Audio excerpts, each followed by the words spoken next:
আমরা কারো সাথে তলে তলে রাতের বেলা আপোষ করি নাই, আর দিনের বেলা গিয়ে রাস্তায় নেমে চিৎকার দেই নাই।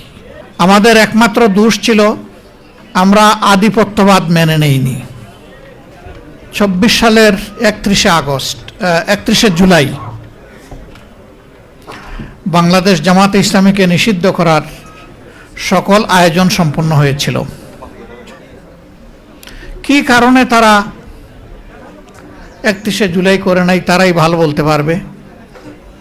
তবে আমরা নিশ্চিত হয়ে গেলাম যে ১ম আগস্টে তারা আমাদেরকে নিষিদ্ধ ঘোষণা করবে। এর আগেও আমাদের সংগঠন বারবার স্বৈরাচারী সরকারের রোষানলে পড়ে নিষিদ্ধ হয়েছে। সুতরাং এই অভিজ্ঞতা আমাদের জন্য নতুন ছিল না, কিন্তু বাংলাদেশকে নিয়ে আমরা চিন্তিত হয়ে পড়লাম। তাহলে কি আধিপত্যবাদের বিরুদ্ধে এই দেশে আর কোনো সংগঠন তার অস্তিত্ব টিকিয়ে রাখতে পারবে না? আমাদের একমাত্র দোষ ছিল আমরা আধিপত্যবাদ মেনে নেইনি। এবারও দেখবেন ভারতের তরুণরা রাস্তায় নেমেছে, ছাত্র রাস্তায় নেমেছে। সরকার বলে দিয়েছে এই আন্দোলন জামাতে ইসলামী উস্কায় দিয়েছে। আমাদের নিয়ে তাদের এত ভয় কেন? তাদের ভয়ের জায়গাটা এককালীন একজন প্রতিমন্ত্রী তিনি বলেছিলেন যে বাংলাদেশে এক এক করে সকল রাজনৈতিক দলকেই পকেটে ঢুকিয়ে ফেলেছে একটা দেশ, শুধু একটা দলকে পারে নাই, এই দলের নাম জামাত ইসলামী। তিনি কিন্তু তখন অন্য দলের নেতা ছিলেন, শীর্ষস্থানীয় নেতা। এই জায়গায় সমস্যা আমাদেরকে নিয়ে। এর আগেই আন্দোলনের প্রতি আমাদের পূর্ণ সমর্থন ছিল, কিন্তু এই দিন আমরা সিদ্ধান্ত নিলাম যে নাও ডু অর ডাই, হয় মরবো না হয় বাঁচার মতো বাঁচব।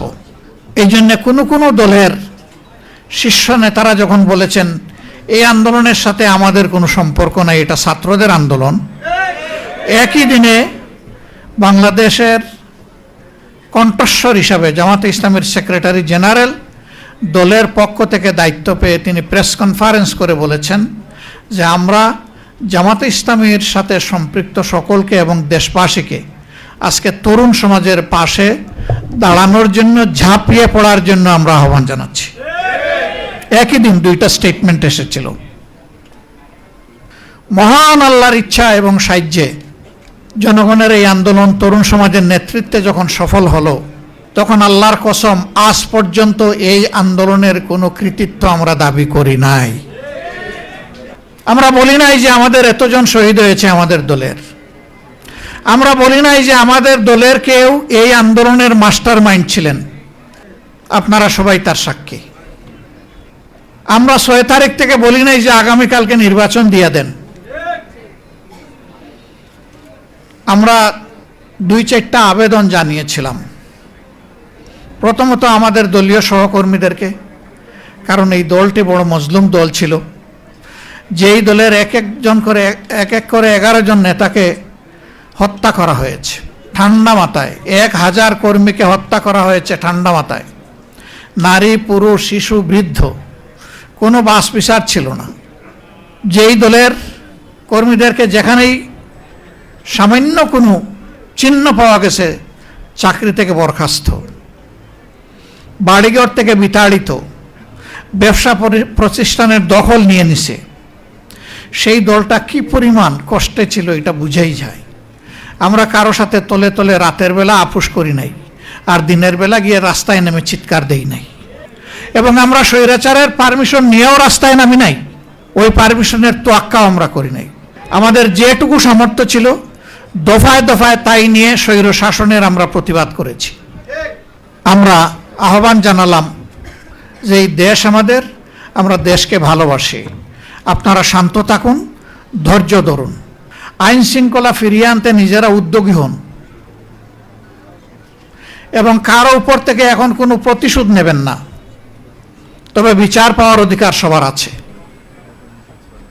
আমরা বিচার চাই, কিন্তু প্রতিশোধ চাই না। আলহামদুলিল্লাহ, দুনিয়ার ইতিহাসে গত 100 বৎসরে একমাত্র গণ অভ্যুত্থান, গণবিপ্লব, যেখানে বিপ্লব বা অভ্যুত্থানের পরে কোনো মানুষকে মরতে হয় নাই, কারো দোকান ব্যবসা প্রতিষ্ঠান লুণ্ঠিত হয় নাই, কারো ঘর বাড়িতে আগুন জ্বালানো হয় নাই। এদেশের মানুষ দায়িত্বশীলতার পরিচয় দিয়েছে। কিন্তু দুর্ভাগ্যের বিষয়, 6 তারিখ থেকে একদল লোক চাঁদাবাজিতে ঝাঁপাইয়ে পড়ল। সব জায়গা থেকে আমাদের কাছে খবর আসলো। আমরা তাদের শীর্ষস্থানীয় 2 জন নেতাকে নিয়ে বসলাম। আমরা বললাম, শহীদদের রক্তের কসম, পঙ্গুদের পঙ্গুত্বের কসম, আল্লাহর দোহাই দিয়ে বলি, এদেরকে আপনারা থামান। আমাদের কথা তাদের ভালো লাগে নাই। ভালো লাগবে কিভাবে? স্বয়ং শস্যার মধ্যে ভূত থাকলে ভূত কিভাবে তাড়াবেন?